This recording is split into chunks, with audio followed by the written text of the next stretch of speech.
Muy bien, hermanos, vamos a empezar. Ya son las 6:06, así es que vamos a comenzar. Vamos a orar para iniciar, ¿no? Vamos a orar. Amoroso Señor, te damos muchas gracias por esta tarde que nos das. Gracias porque podemos apartar este tiempo de tarde de domingo para que podamos seguir estudiando estas doctrinas, estos postulados que son para nosotros importantes en nuestra fe, porque de alguna manera determinan nuestra fe, nuestro derrotero como cristianos, y estamos seguros de que tú nos alimentas y nutres nuestro espíritu también a través de esto. Cuida de los que estamos aquí, Señor. También está con aquellos que vienen en camino, que puedan llegar sin contratiempo, sin ninguna dificultad. Y quédate con el resto de nuestra iglesia, Señor, donde quiera que esté. En el nombre de Jesús pedimos tu presencia. Amén. Amén. Muy bien. Bueno, pues como ustedes pueden notar, hoy vamos a empezar a ver la segunda declaración de fe del credo de los apóstoles. Ya vimos, creo, en Dios Padre Todopoderoso, Creador del cielo y de la tierra, y vamos a empezar con esta parte del credo de creo en Jesucristo, su único Hijo y Señor nuestro. Así es que vamos a ir en este camino del credo. Valga la introducción para decir, o aprovechamos la introducción para decir también que el credo, como se ha mencionado en el pasado, en las otras clases, el credo tiene una estructura trinitaria, que hemos repetido eso muchas veces, en donde está el Padre, el Hijo y el Espíritu Santo. También hemos dicho que esta estructura trinitaria tiene la función de determinar o de definir nuestra fe, pero también por otro lado tiene la finalidad apologética, o sea, de defensa de la fe en todos los tiempos. El documento más apologético que hay no es la confesión de fe, que ciertamente es muy, muy bueno, presenta una defensa y además fue escrito como parte de una controversia doctrinal de su época. Pero el credo apostólico, también el credo de Atanasio y el Niceno, tienen una función todavía más apologética porque enuncia de una manera muy concreta, muy específica, las doctrinas fundamentales sobre las cuales descansa la fe del creyente. Y hemos dicho también que ninguna persona puede creer menos que esto. Una persona que se dice cristiana, evidentemente hay mucha gente que no lo cree, pero las personas que presumiblemente se dicen cristianas pueden creer esto, pero no menos que esto. Más que esto sí, menos que esto no. En esta estructura trinitaria del credo, establece el credo que no sabemos exactamente quién lo escribe, no hay manera de poder rastrear históricamente la paternidad literaria del credo, pero lo que sí podemos saber es que este credo está dividido en diferentes secciones. Una cosa que es muy importante es que le da muchísimo énfasis el credo a la persona de Jesucristo. Ciertamente habla acerca del Padre, habla del Hijo y habla del Espíritu Santo, y luego tiene alrededor del Espíritu Santo después una serie de declaraciones que tiene que ver con situaciones particulares de épocas específicas, como la Santa Iglesia Universal, entre otras cosas, como el descenso de Cristo a los infiernos también, incluso que fue añadido posteriormente, pero es una declaración bastante completa y es trinitaria. Ya hablamos del Padre. Esto habla del Padre en su personalidad creadora, en su identidad como Padre para con nosotros, de su ser soberano, con sus atributos específicos, pero luego entonces ya toma el tema del Hijo. Lo comenté también en una clase anterior, que cuando hablamos del credo ya en la parte del Hijo, es asombroso, por decirlo menos, que tiene un sistema cronológico, históricamente cronológico. Es decir, que dice, por ejemplo, aquí, creo en Jesucristo, su único Hijo y Señor nuestro. Esta declaración simple, la primera declaración, tendría que ser suficiente. Solo con esta declaración ya hubiera bastado, no hubiéramos necesitado más nada que esto. Sin embargo, hay un añadido cronológico. Va a explicar el credo desde el principio hasta el fin a este Señor Jesucristo. Porque si ustedes se acuerdan, el credo dice, en Jesucristo, su único Hijo y Señor nuestro, que fue concebido del Espíritu Santo, nació de la Virgen María, padeció bajo el poder de Poncio Pilato, fue crucificado, muerto y sepultado, descendió a los infiernos, al tercer día resucitó de entre los muertos, subió al cielo y está sentado a la diestra de Dios Padre Todopoderoso, y desde allí vendrá al fin del mundo a juzgar a los vivos y a los muertos.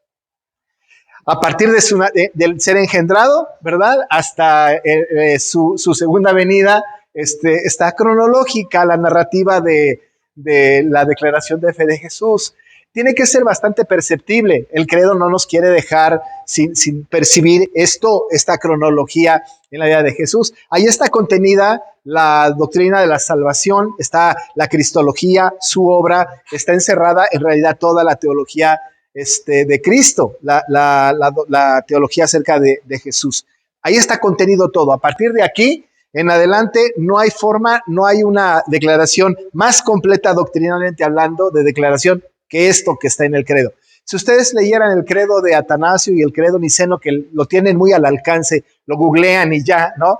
Incluso nuestras Biblias, estas que se están vendiendo ahora, al final tiene los tres credos escritos, ahí están los credos, los pueden leer y aun y cuando tienen un poco esta tendencia cronológica, no la tienen tan clara, tan definida, tan escueta como esta, pero a la vez tan maravillosamente enfática, ¿no? En el asunto tan cronológico de la vida de Jesús.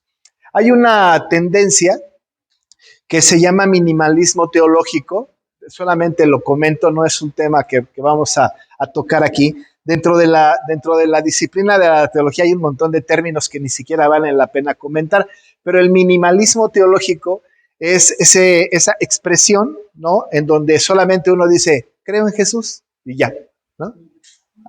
¿Tú quién crees? Yo creo en Cristo.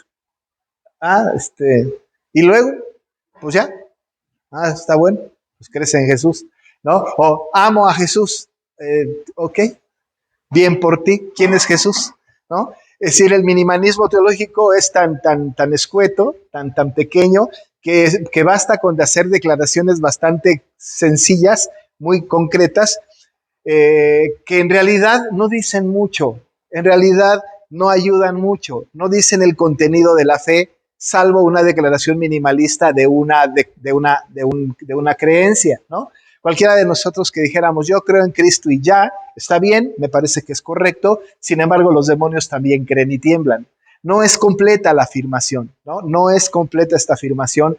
A esto los teólogos le llaman minimalismo teológico y combaten el minimalismo teológico. ¿Dónde se ha visto esto? En la época antes de la Reforma Protestante había mucho minimalismo teológico por dos razones. Una, porque la gente no tenía acceso a la Biblia, no estaba a su alcance, incluso estaba prohibido para el pueblo común que tuvieran las escrituras en sus manos. Entonces su declaración era minimalista, pum, creo en Jesús, punto, se acabó. Pero no era un Jesús como resultado del conocimiento de un estudio de la palabra, sino era el Jesús de tradición oral, ¿no? En que mi abuela se lo dijo a mi mamá me lo contó a mí, yo a mis hijos, y se fue heredando la declaración de Jesús, pero era una declaración simple y llana, en donde no había una convicción o no un conocimiento pleno de quién era Jesús. Así que se llamó minimalismo teológico. La otra cosa que era importante en aquella época del minimalismo antes de la Reforma es que creo en Jesús le convenía al clero de la época porque había encumbramiento de los papas de su época para que incluso el papa de la época o los personajes del clero de la época fueran todavía más importantes que Jesús. Eran como muchísimo más importantes que Cristo y no había que restarle importancia a este personaje que dirigía o pretendía dirigir la fe de toda la humanidad, ¿no? Hoy diríamos, eso ya no sucede, pero sí sucede. Hoy el señor que está sentado en Roma tienen esta pretensión, aunque este señor tiene una tendencia más liberal, pero tiene de todas maneras esta tendencia, presumiéndose vicarios de Cristo. Casi, es decir, creo en Cristo, creo en este Señor casi como Cristo. Así que había un minimalismo teológico con una declaración bastante escueta. Hoy día hay un peligro de caer otra vez en el minimalismo teológico cuando no conocemos de Cristo, cuando solamente hacemos declaraciones simples de Cristo. Si le preguntamos a cualquier persona creyente, ¿qué crees de Cristo, por ejemplo? Y decimos, yo creo que Cristo es el Hijo de Dios. Eso es minimalismo, ¿no? Teológico, es una expresión mínima, reducida de Cristo, ¿no? Creo en Él. Ahora, ¿quién es? ¿Qué hace? ¿A qué se dedica? ¿Cuál fue su obra? No lo sé, pero yo creo en Él. Algunos de la corriente liberal tienen esta tendencia también minimalista cuando ellos dicen cosas como, ¿no? Doctrina no, confesiones no, solo Cristo. Y ya, hay iglesias, incluso cristianas, que dicen, eso de los símbolos doctrinales, eso de las confesiones de fe, eso de los credos, eso no sirve. Nosotros solo seguimos a Cristo, ¿no? Y es una especie de minimalismo teológico. Solamente se reduce a una declaración de labios para afuera que los demonios, insisto, pueden hacer, y con todo y eso les da muchísimo miedo, ¿no? Es decir, hay una especie de minimalismo. Lo que el credo pretende, y según los teólogos más afamados, más reconocidos, más especialistas en el credo, es exaltar al credo y romper el minimalismo, y dicen que el minimalismo se rompe a partir de la declaración cronológica e histórica de Jesucristo. No solamente es un creo en Jesucristo que hubiera sido suficiente, sino hay toda una estructura doctrinal que nos tardaríamos nosotros muchísimo. Si nosotros quisiéramos estudiarlo con toda profundidad, tendríamos que tomar toda la cristología de las teologías sistemáticas y dogmática y nos tardaríamos años solamente en la parte de Jesucristo. Conocer a Jesucristo es tan extenso, el apóstol Pablo dice, yo dejo todo con tal de la excelencia del conocimiento de Cristo. Es decir, es un conocimiento amplísimo que no hay manera de que podamos abarcar en la vida presente.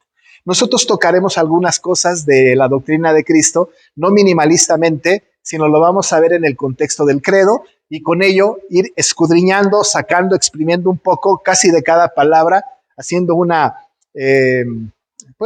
profundizar un poco casi en cada palabra para que podamos encontrar verdades absolutas en este sentido. Sí, hermana. ¿El qué, perdón? Lo que el credo cree, sí, es de resaltar exaltar a Cristo en su plenitud. Sí. A veces no puedo repetir exactamente lo que dije, pero esa es la idea. De todas maneras, ahí va a quedar grabado. La gran pregunta es, ¿quién es Cristo? ¿No? Esa es la gran pregunta. Tenemos que tener cuidado de no construir un Cristo a la carta. A mí me gusta este término, ¿no? Un Dios a la carta, un Cristo a la carta. Tenemos que ser muy cuidadosos de no construir un Cristo a la carta. Los Cristos a la carta son los Cristos que se acomodan a nosotros. Nosotros queremos acomodar a Cristo a nuestra propia realidad presente. Queremos acomodarlo a nuestra cultura, a nuestra realidad, pero tenemos que saber que Cristo es atemporal.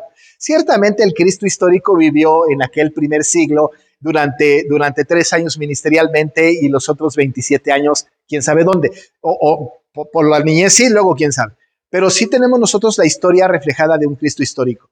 Pero, entendiendo su divinidad, tenemos nosotros un Cristo atemporal, ¿no? Es decir, hoy decimos que Cristo vive hoy, ¿no? Que Él está vivo hoy, ¿no? Y está aquí en medio de nosotros. Él vive y le amamos y le hablamos incluso, ¿no? A Cristo es atemporal. Pero este Cristo atemporal, cuando nosotros nos preguntamos quién es, tenemos que indagar y tenemos que ir más allá. En la época de Jesús pasó esto. En la declaración de Pedro, ustedes se acuerdan de esto, ¿no? El Señor Jesús le pregunta a sus apóstoles, ¿quién dice la gente que soy? ¿No? El Señor honestamente le preguntó a los apóstoles, oigan, ya tengo 32 años y medio, 33 años con ustedes, ya me conocen, ¿quién dice la gente que soy? Esa pregunta de Cristo hacia sus apóstoles, dice Martin Lloyd-Jones, que es uno de mis comentaristas favoritos, dice, ¿no?, que es una pregunta pertinente para cada generación, a partir de ahí en adelante. Si nosotros le preguntamos a nuestros hijos, ¿quién dices tú que es Jesús?, ¿qué nos respondería? ¿Quién es Jesús? ¿No? ¿Quién es? No solamente a nuestros hijos pequeños, entre nosotros mismos, a la gente cristiana de nuestra época, le preguntamos, ¿quién es Jesús? ¿Qué nos dirían? ¿Qué respuesta nos darían?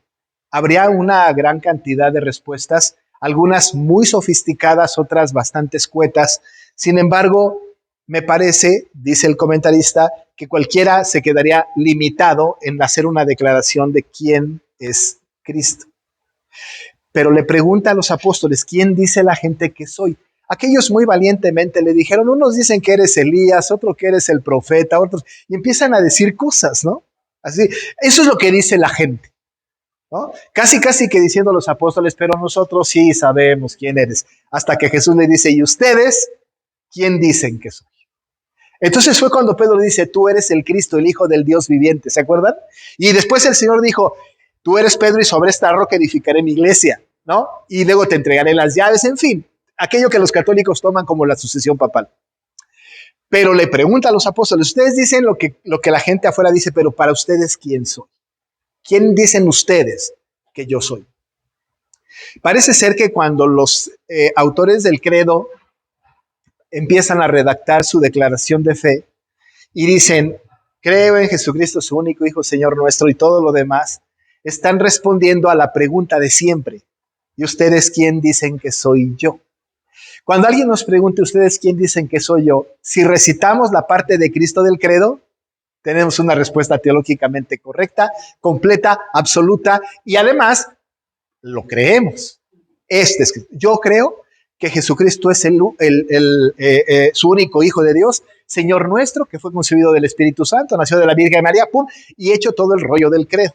Esta es una declaración de fe y respuesta que los apóstoles no pudieron dar acerca de quién era Cristo. Lo único que dijo Pedro fue, tú eres el Cristo, el Hijo del Dios viviente.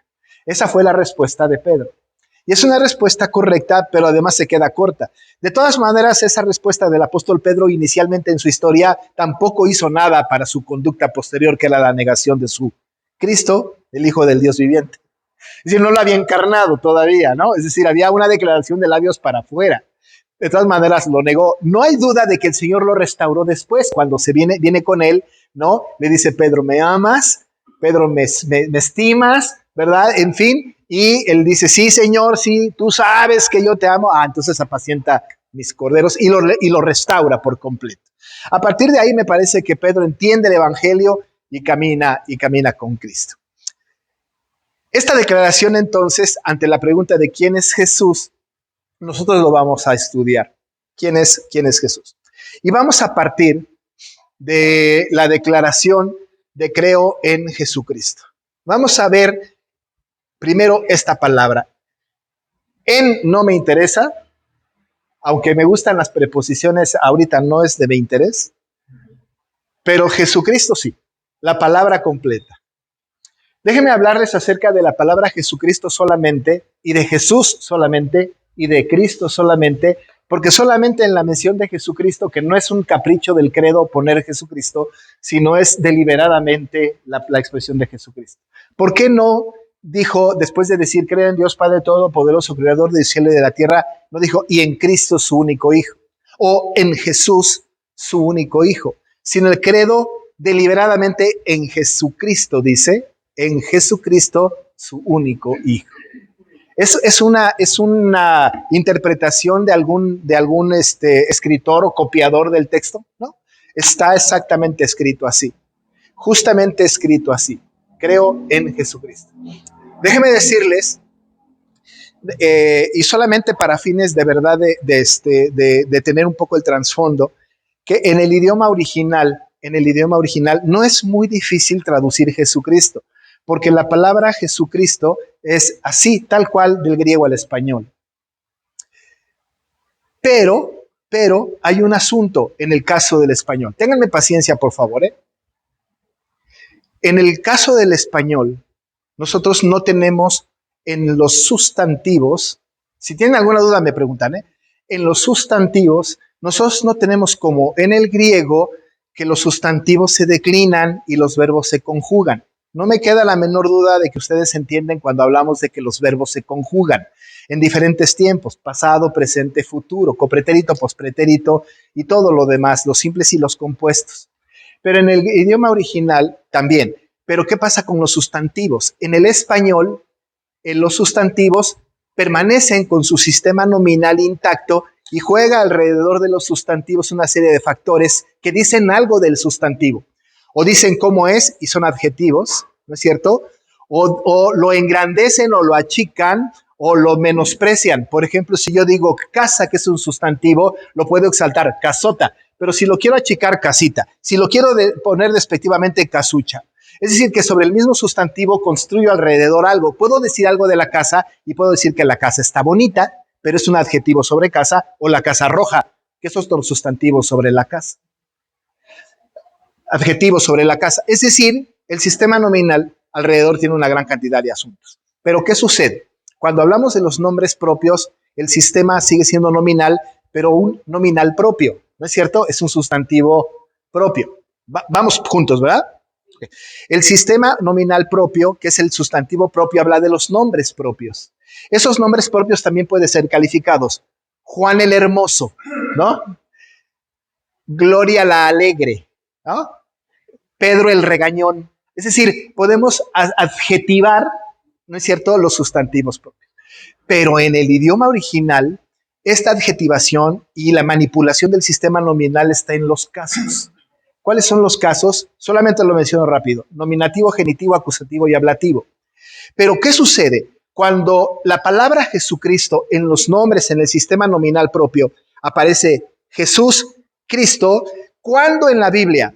Y eso sería buenísimo que lo vieran en el idioma original con ayuda de léxicos. ¿Cuándo en el idioma original Jesús está en un caso y Cristo en otro? La traducción va a ser Jesús el Cristo.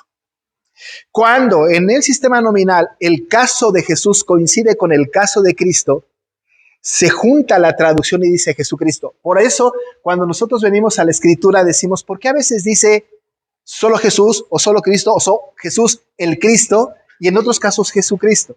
Primero, hay una razón completamente gramatical del asunto que tiene que ver con el juego de los casos. De todas maneras, el juego de los casos es importante. Cuando Jesús está en un caso y Cristo en otro, uno exalta la humanidad y otro exalta su divinidad. Y es muy notorio. Bueno, ¿cuál exalta cuál? Cuando nosotros decimos Jesús, estamos hablando del nombre propio. Y cuando decimos Jesús, estamos hablando de su humanidad. ¿No es cierto? Nosotros hablamos de estas naturalezas de Cristo, ¿no? La humana y la divina. No es mitad humana y mitad divina, no, es completamente hombre, completamente Dios. Pero Jesús exalta su humanidad y Cristo su divinidad. Aquí juntan los dos conceptos. Cuando se dice Jesucristo, el credo está exaltando tanto la humanidad como la divinidad. Pero va más allá. La estructura, ¿no?, o la cristología también incluye en el mismo nombre sus estados, exaltación y humillación. Jesús reconoce su exaltación y Cristo su humillación, porque el Cristo el ungido es el humillado y Jesús es el exaltado, porque el nombre de Jesús, lo vamos a ver más adelante, tiene un significado exaltado como el Salvador. Ambos términos en conjunto, por su asunto gramatical, por los estados de Cristo y por sus naturalezas, van juntos en el credo de los apóstoles. Nosotros creemos en un Jesús divino, en un Jesús humano, en un Cristo divino, que es el mismo personaje. Creemos en la exaltación y en la humillación de Cristo. Creemos en esto solo cuando decimos, creo en Jesucristo. No hay manera de que sea distinto. Nosotros en los nombres juntos hacemos una declaración absoluta. Jesucristo es un nombre completamente válido y además es un nombre que está unido con propósitos específicos. La Biblia tiene una gran cantidad de veces que menciona nombres de personas que sus nombres tienen algo que ver con la obra de Dios para con nosotros. Muchísimos nombres. Ahorita vamos a revisar algunos que tienen que ver con Jesús. Así que entonces cuando decimos Jesucristo estamos hablando de exaltación, humillación, de su naturaleza divina y humana, y estamos hablando, por supuesto, de este juego de unión entre ambos personajes. O no ambos personajes, ambos nombres. Ustedes saben como yo que el nombre Cristo es la versión griega para Mesías, que es la versión hebrea, y que ambos significan ungido. ¿No es cierto? Es decir, eso es común para nosotros. Y créanme que no para todos los cristianos es común. Hay muchísima gente que eso no lo sabe, ¿no? Pero nosotros sabemos que Cristo, ¿verdad?, tiene esta característica semántica. En hebreo Mesías, en griego Cristo, ¿no? Ambos significan ungido. Cuando nosotros hablamos de Cristo, porque el credo lo menciona, estamos hablando entonces de que estamos creyendo nosotros en el ungido, en este Cristo, que era el Mesías prometido y que encontró su cumplimiento justamente en el Nuevo Testamento con la venida de Jesús. Este nombre de Cristo que significa ungido tiene connotaciones entonces que ligan el Antiguo Testamento con el Nuevo Testamento. En el Antiguo Testamento se mencionó mucho la palabra Mesías, Cristo, Mesías. Había un retrato hablado del Mesías. Los profetas del Antiguo Testamento lo estuvieron anuncie, y por eso nosotros estudiamos en algún momento la revelación progresiva, porque la revelación progresiva fue dando un retrato hablado de este Mesías. Lo que los judíos esperaban, ellos no estaban esperando a un Jesús. Ellos estaban esperando a un Cristo, a un Mesías. Ellos no sabían, de hecho tenían un nombre que reflejado por Isaías, que era Emanuel, que es Dios con nosotros. Es decir, que había una posibilidad de un hombre, pero no estaban esperando a un Jesús. No estrictamente hablando con el nombre, estaban esperando un Mesías. Y los judíos hoy día, los judíos contemporáneos no mesiánicos, hoy siguen esperando un Mesías. Hoy, ¿no? Qué absurdo, ¿no? Hay que decirles que ya llegó hace más de 2000 años, pero están esperando un Mesías. Así que la palabra Cristo tiene esta intención en el Antiguo Testamento de la búsqueda de un Mesías. Afirma el credo cuando dice Jesucristo que nosotros creemos en ese Mesías y que ese Mesías es Jesús. Por eso es Jesús, el Cristo, o Jesús, o Jesucristo. Además, ungido. Ustedes pueden notar en el credo, no aparece la palabra ungido. En Jesucristo, su único Hijo, Señor nuestro, que fue concebido del Espíritu Santo, nació de la Virgen María, bla, bla, bla, etc. La palabra ungido no aparece por ningún lado. Algunos dicen no aparece, pero sí aparece. ¿En dónde aparece? En el nombre de Cristo. Así que hay que hablar del ungido. Cuando hablamos de este personaje que es Jesucristo, con todo respeto hacemos la mención del nombre, de Cristo específicamente, no solamente creemos o hacemos una afirmación de que creemos en que Él es el Mesías, sino que además creemos que Él es el ungido, único ungido. Es el ungido del Padre. En ese sentido, y no voy a entrar en un debate en este tema, ¿no? Pero cuando hablamos de ungido, tenemos que afirmar que el ungido único de Dios es Cristo. ¿Qué es lo que sucede con la palabra? La palabra tiene un valor polisémico, la palabra ungido, porque puede significar muchas cosas. Ya saben ustedes que en español hay una forma gramatical que es la polisemia. La polisemia es cuando una palabra significa muchas cosas. Una sola palabra puede significar muchas cosas, como la palabra banco. Nosotros podemos pensar que el banco es un lugar donde me siento, pero el banco también puede ser un lugar donde guardo mi dinero. Es decir, que la palabra banco tiene un valor polisémico. Sucede lo mismo con la palabra botón, la palabra cabeza. Es decir, hay una gran cantidad. Ahorita estoy escribiendo para el fanal del año que entra de la Iglesia Nacional. Estoy escribiendo 5 lecciones que van a aparecer y estoy escribiendo sobre la inerrancia de las Escrituras, y en esta lección hablé de la polisemia de la palabra inspiración, porque la palabra inspiración tiene también un valor semántico, ¿no? Puede ser, ¿no?, una inspiración en ese sentido, pero también puede ser el resultado de la influencia de una musa, según los griegos. ¿no es cierto? ¿Qué musa te inspiró? ¿No? Es decir, que la inspiración puede tener una gran cantidad de definiciones polisémicas, muchas cosas. Habría que encajar la palabra en su valor fundamental o principal. Quitamos todo el valor polisémico que tiene y nos concentramos y vamos a la palabra original. Cuando nos encontramos en la palabra original de unigénito, tenemos nosotros que a fuerza interpretar esa palabra a partir de que el único ungido de Dios es Cristo. ¿Qué es lo que sucedió con los reyes y los profetas? Cuando los reyes y los profetas fueron puestos por Dios a elección de Dios a través de Samuel, por ejemplo, ¿no? Y a través de algunos reyes, porque los únicos que podían ungir, ¿no? a reyes y sacerdotes tenían autoridad para hacerlo. Samuel, por ejemplo, unge a Saúl y unge a David, ¿se acuerda, no? Él estaba encargado. ¿Lo hizo porque quiso? No, lo hizo porque el grupo de sacerdotes de su época lo nombraron por votación para que fuera el que fuera a imponer las manos y ungir. No, lo hizo por orden directamente de Dios. Le dijo Dios a Samuel, ve allá y úngelo. Es más, él se confundió y él no quería ungir a David, ¿no? Es decir, hasta que Dios le mostró con toda evidencia, este no me agrada, este tampoco, hasta que vino el enclenque de David y dijo, este es. Y lo ungió, ¿no es cierto? Ahora, pero fue por orden de Dios. Estos ungimientos, la palabra para estos ungimientos es distinta a la palabra utilizada para Cristo. Ciertamente ellos tienen o están investidos con cierta autoridad para un solo oficio.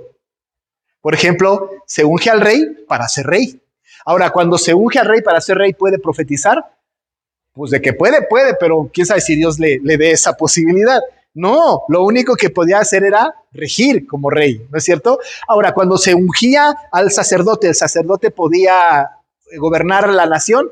No, él tenía una labor profética, nada más eso, ¿no? Nada más. Cuando se ungía a un sacerdote, ¿no? O a un profeta o a un rey, solamente se ungían para eso, para esa tarea específica, nada más. Y era ordenado por Dios para que alguien los ungiera en su nombre. Y entonces los ungían. Entonces los llevaban al ungimiento. Normalmente utilizaban aceite, ¿no? Ungían con aceite. Ya después de que Cristo vino, ya no había ungimientos con aceite. Ahora la espada representaba esos nombramientos, ¿no? Y se arrodillaban y entonces les daban ciertos nombramientos. Pero ¿qué sucede con Cristo?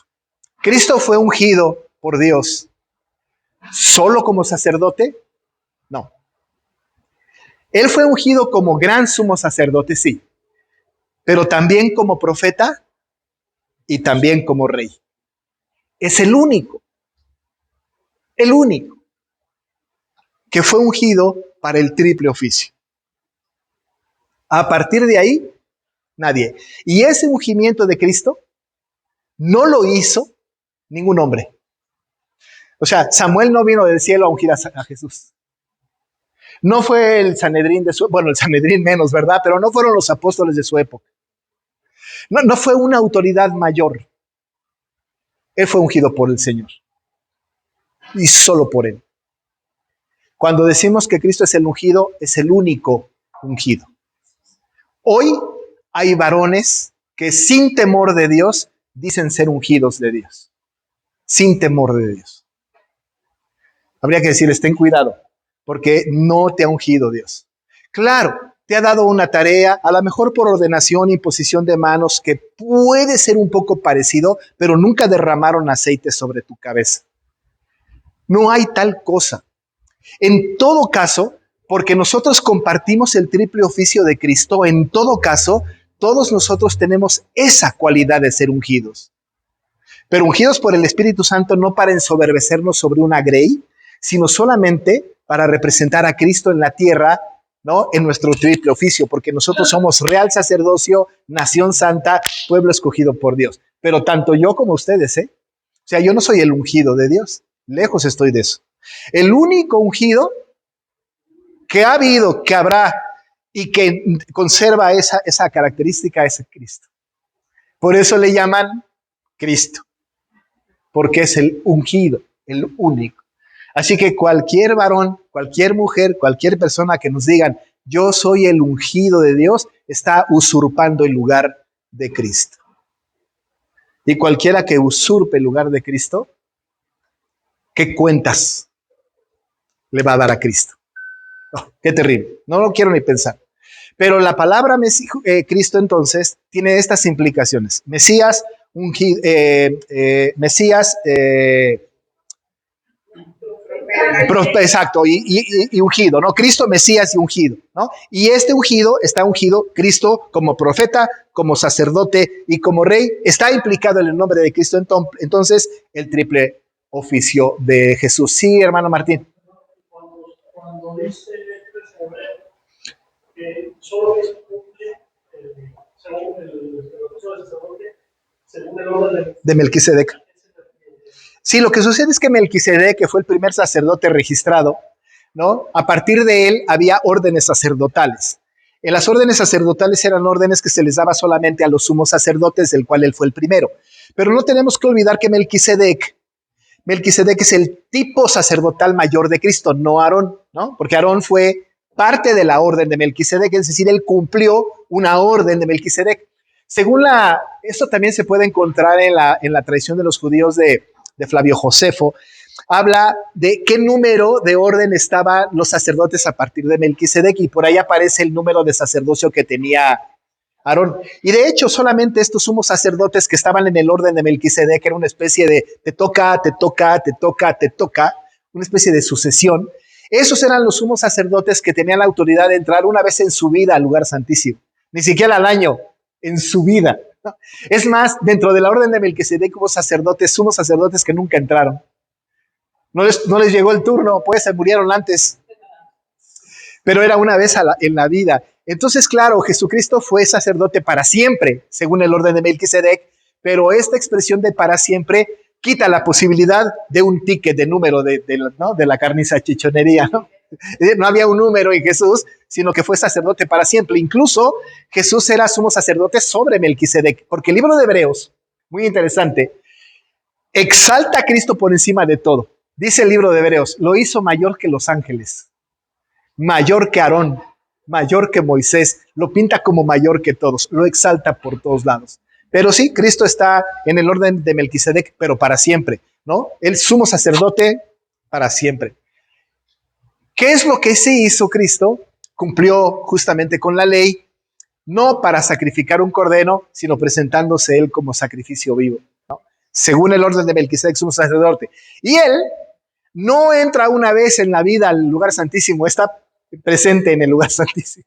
El lugar santísimo es un tipo de Cristo también, ¿no? Es decir, es maravilloso pensar que Cristo es el tabernáculo, ¿no? Ahí está Cristo, ¿no? El arca del pacto es un tipo maravilloso, precioso de Cristo. Gran sumo sacerdote y sacerdote para siempre. Algo interesante de ese oficio es que Cristo no solamente es sacerdote, yo siempre digo esto, no solamente es gran sacerdote, ¿no? Sino es gran sumo sacerdote. Característica que ningún sacerdote en la Biblia tiene, solo Cristo. Gran sumo sacerdote. Sacerdocio para siempre, según el orden de Melquisedec. Muy bien. Solo en Cristo, ¿eh?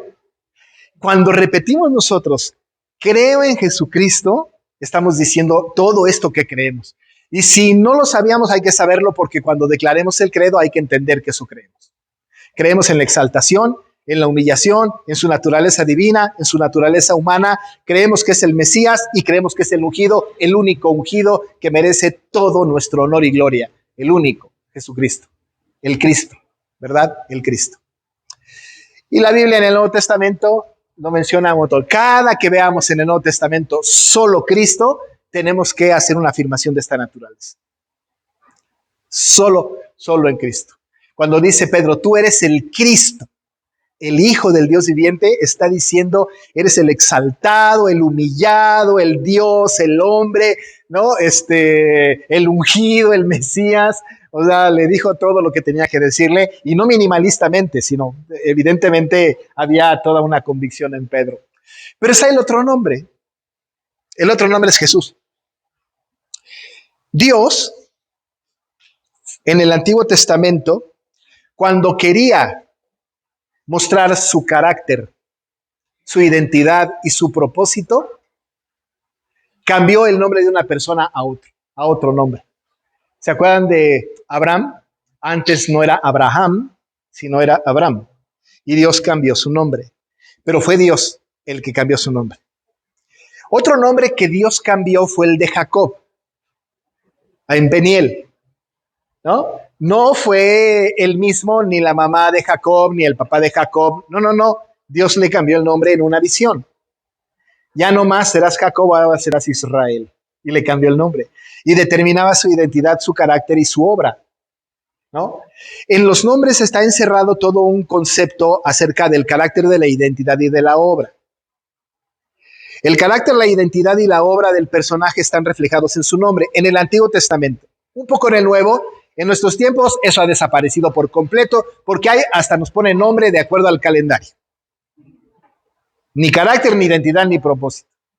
Más bien circunstancial. Y luego si la del registro civil se equivoca, hasta con faltas de ortografía. Y así nos quedamos para siempre, ¿no? Y cuidado y lo cambies, porque hasta pierdes tu pensión cuando te quieras pensionar. Cuidado. Así que si tu apellido González es con S y sin acento, así serás para toda la vida. Bueno, no es mi caso. Pero en el Antiguo Testamento se cambian los nombres. Ahora, para el nombre del Mesías, Dios no pudo haber dejado al arbitrio de las personas ponerle nombre a su hijo. ¿Se imaginan? Dios no, ni me lo imagino que le haya dicho a María y a José, ¿van a ser un bebé? Sorpréndanme con el nombre. Como ustedes le pongan, yo le voy a llamar también. Eso no pasó. Dios no le dijo a José y a María, busquen un nombre, ¿verdad? Entre sus familiares, entre sus amistades, ¿no? Pónganle un nombre lindo. No.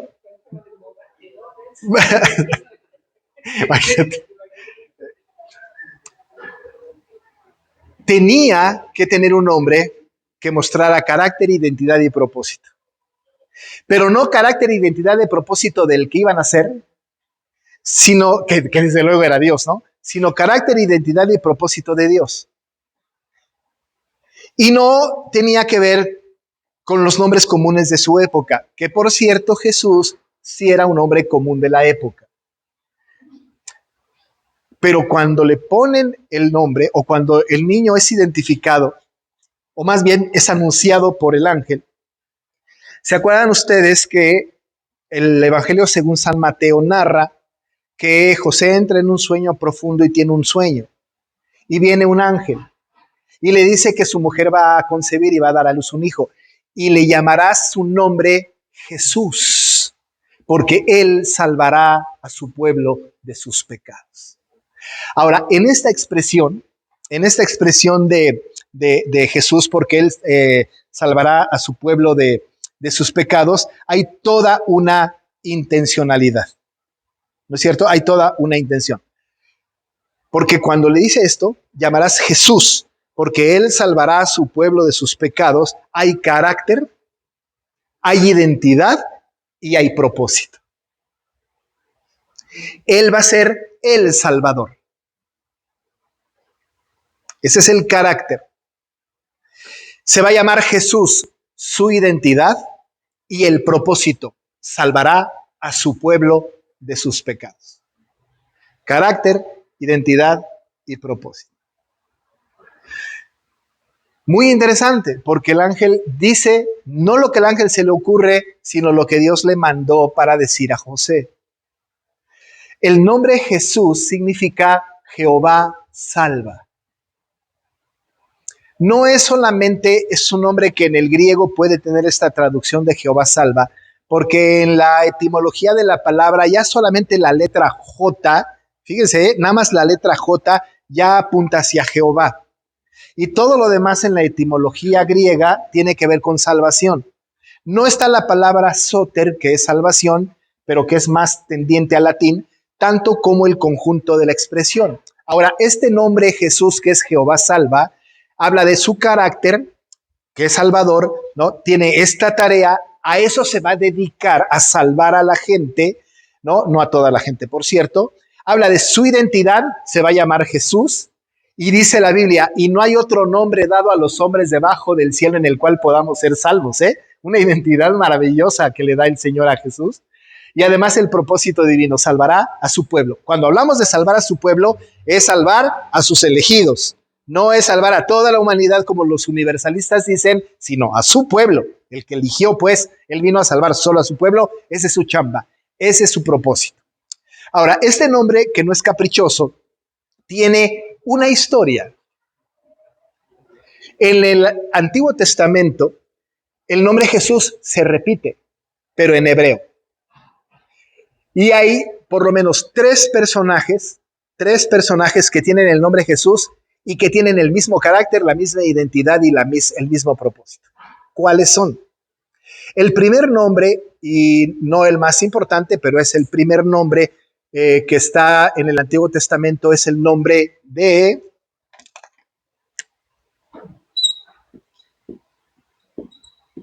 Josué. Hay dos Josués que vale la pena estudiar. El nombre Josué es la versión hebrea del nombre Jesús.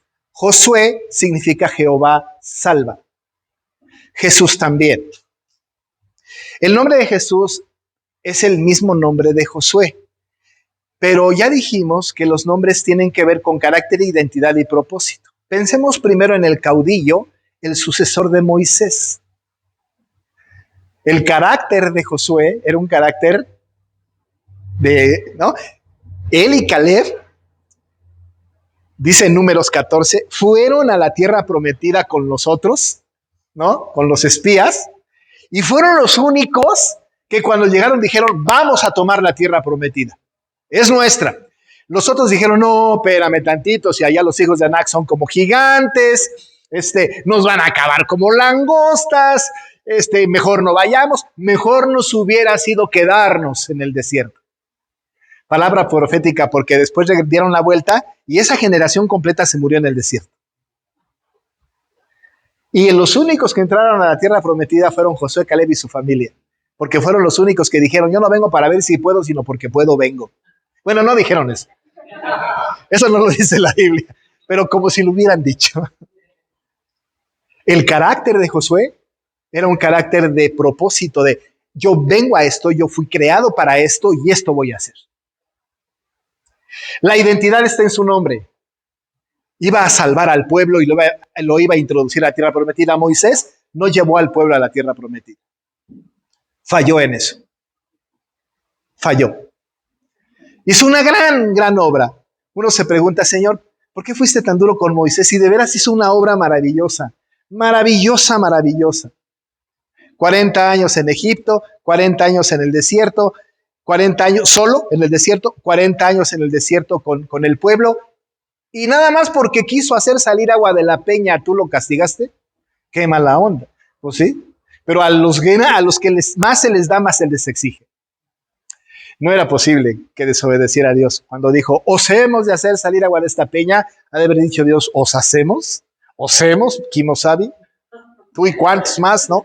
Soy yo el que hace salir agua de la peña. Tú que por esto no entrarás a la tierra prometida y lo único que te voy a dejar es verla de lejos.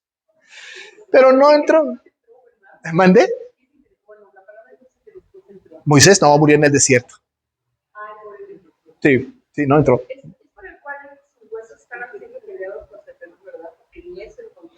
Nada. Qué duro. Ahora, no queda la menor duda de que Moisés está en la presencia del Señor en una mansión celestial. Yo voy a tener jacal celestial, Moisés, tremendo castillote, yo creo.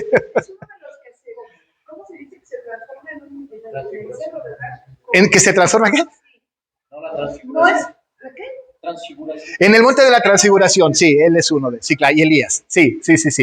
Imagínense qué personaje. Además, es bien interesante porque los nombres de las personas tienen conceptos teológicos. Cuando se habla de Moisés, la ley. Cuando se habla de Abraham, la fe. Es interesante, ¿no? Pero bueno, regresemos a Josué. Mete Josué al pueblo de Israel, el carácter de Josué, Su identidad está en el nombre y su propósito. La tarea de Josué era introducir al pueblo a la tierra prometida.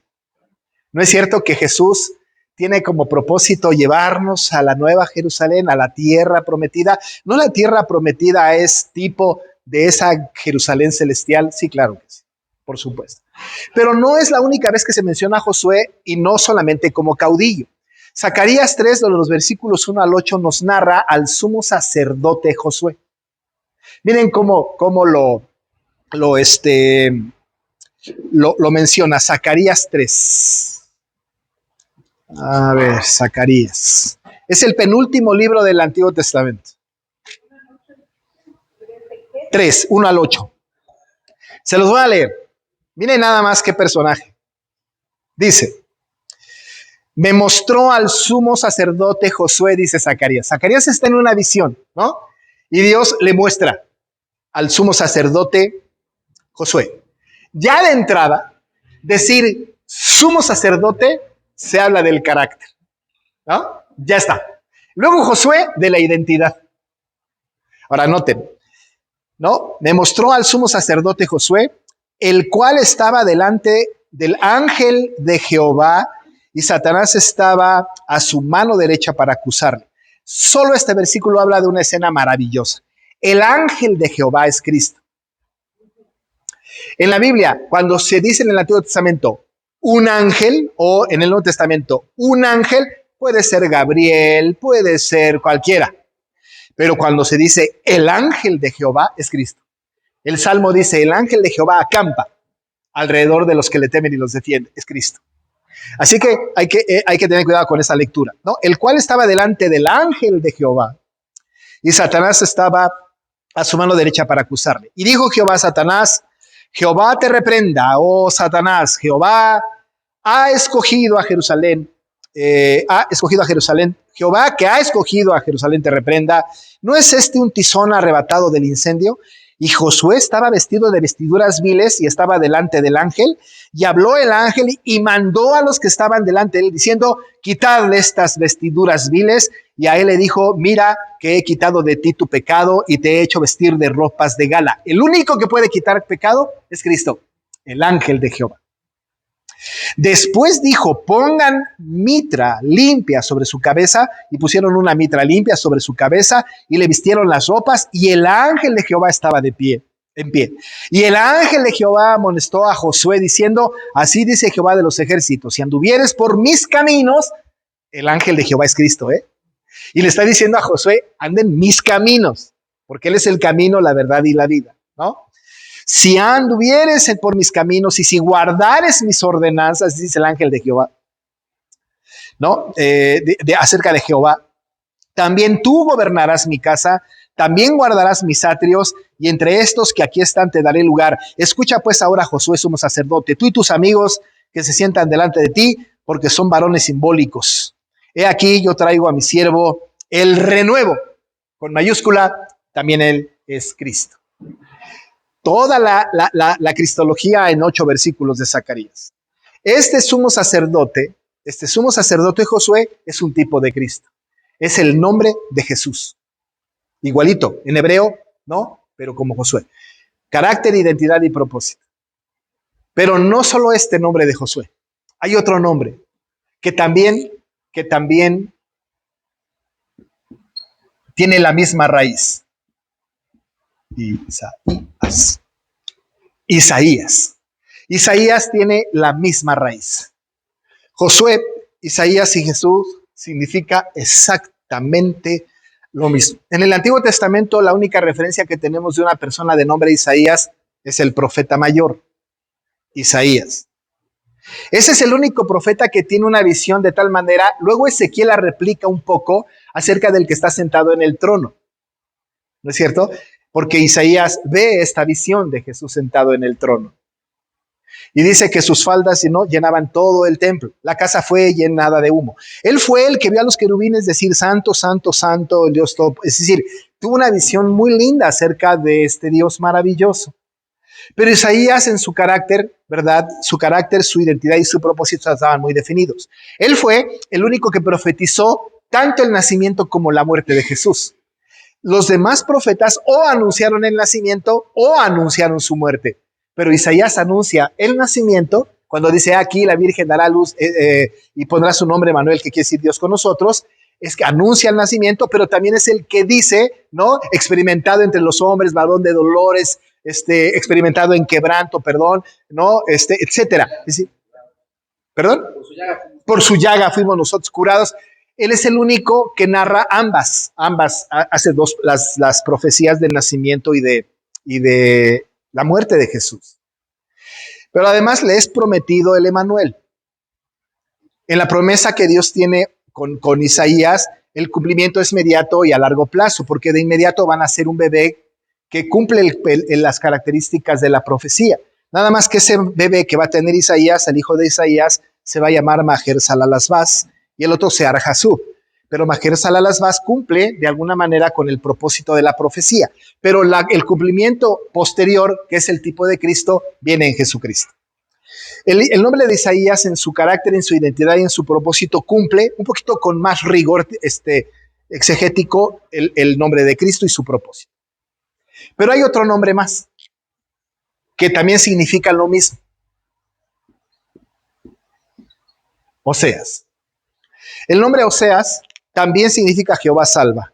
Es exactamente lo mismo que Isaías, que Josué y que Jesús. Este nombre de Oseas es un tipo de Cristo por donde quiera que lo veamos, ¿o no? La historia de Oseas es increíblemente rara. Fíjense que los liberales de nuestra época dicen que la historia de Oseas y de Jonás son alegorías. Es decir, dicen, eso no existió, hombre, no es posible. O sea, de Jonás, por ejemplo, ¿cómo es posible que un hombre sea tragado por un animal marino muy grande? Y eso es imposible. ¿Y cómo es posible que viva 3 años en su vientre? Eso es 3 días.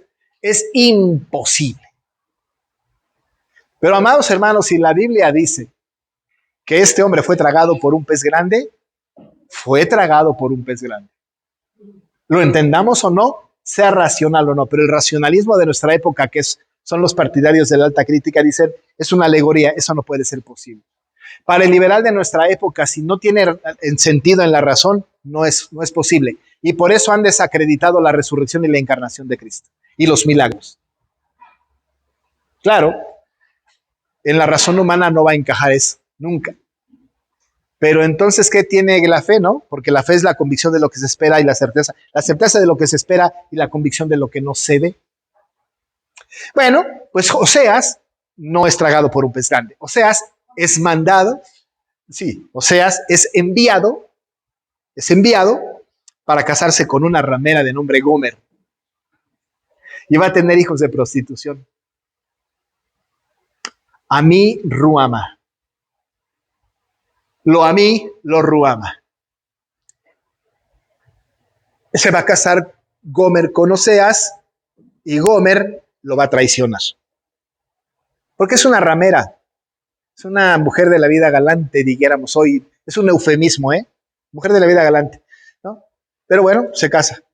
Se la traiciona.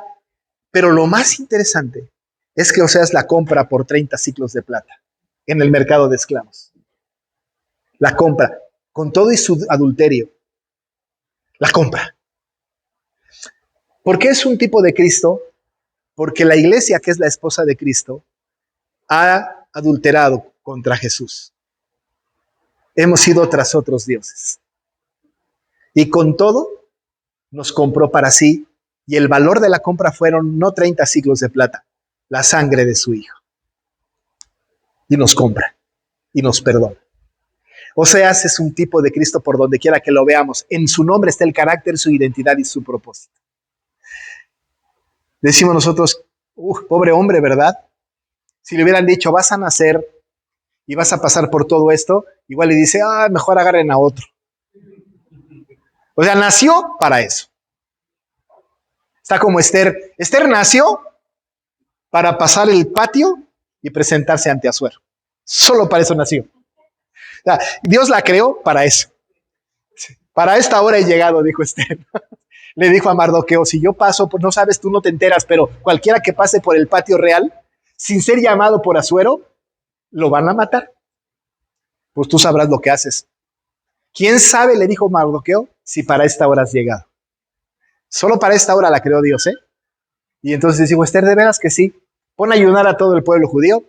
Voy a atravesar el patio y si perezco, que perezca. Y salvó al pueblo. Solo por hora y media de su vida fue creada. Para esta hora he llegado. Lo mismo pasó con Oseas y con un montón de gente. Hay un propósito divino. Y en el nombre trae la identidad. Jehová salva. Tipo de Cristo. Estos tres nombres son exactamente igual que el nombre de Jesús. Que el nombre de Jesús. Identifican a Jesús. Fíjense nada más, cuando repetimos el credo ya para acabar. Yo creo en Jesucristo, su único Hijo y Señor nuestro. En este Jesucristo, el Cristo, el Mesías, el único ungido por Dios con el triple oficio de unción maravillosa y única, porque además va a añadir único. En este, creo yo, este Mesías prometido, este ungido, este exaltado, este humillado, este divino y este humano, en esto creo. Creo en Jesús, que tiene un carácter, una identidad y un propósito. Y creo que Él salvará a su pueblo de sus pecados. Y en esta declaración afirmo que yo soy su pueblo y que yo seré salvado de mis pecados por Él. Y solamente por Él. Esta es mi convicción. Esta es mi convicción cuando repito el credo. Así que no podemos usar este nombre para hacer chistes ni para bromear, porque es el nombre que fue dado a los hombres sobre debajo de la tierra, sobre el cual podemos ser salvos. Menospreciar, utilizar, hacer chistes del nombre de Jesús o de Cristo es atentar contra su integridad, contra su divinidad, contra su naturaleza, contra su exaltación, contra su ser divino. Es importantísimo guardar el nombre. Y cualquier atribución que le demos a un ser humano de las que tiene Cristo es también alterar, es engañar y es ir en contra del nombre de Jesús. El único ungido, el único salvador. Bueno, pues vamos a acabar. La próxima semana vámonos con las siguientes palabras. Pero ahorita por lo pronto solo Jesucristo. Vamos a terminar entonces, ¿no? A menos que tengan un comentario o algo. ¿Nada? Perfecto. Pues vamos a orar. Señor, te damos muchas gracias por esta hora que nos regalas. Gracias porque podemos estudiar estas cosas. Gracias porque nos has dado la posibilidad de conocer a tu Hijo Jesús, el Salvador, el que vino a salvar a su pueblo de sus pecados. A este Jesús maravilloso que tiene un carácter, una identidad y un propósito específicos dados por ti, Jesucristo tu Hijo. Padre, gracias por este Mesías, por este ungido, por este Cristo, porque nosotros le reconocemos, Señor, como el exaltado, el que se humilló por amor a nosotros. Porque le reconocemos, Señor, en su naturaleza divina y humana, porque sabemos que Él, el Cristo, es el ungido tuyo para gobernar como sacerdote, profeta y rey sobre toda la iglesia presente. Padre, que esta verdad sea para nosotros no solamente acomodada intelectualmente, sino que la experimentemos y que no tengamos una declaración minimalista solamente de mencionar un nombre, porque esto es lo que estamos acostumbrados, sino a encarnar nuestra declaración de fe.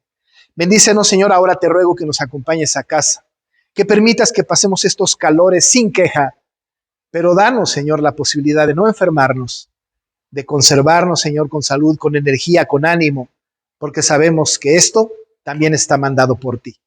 Te alabamos y bendecimos, Señor, en esta noche y te pedimos compañía permanente en el nombre de Jesús. Amén. Que Dios les bendiga, hermanos.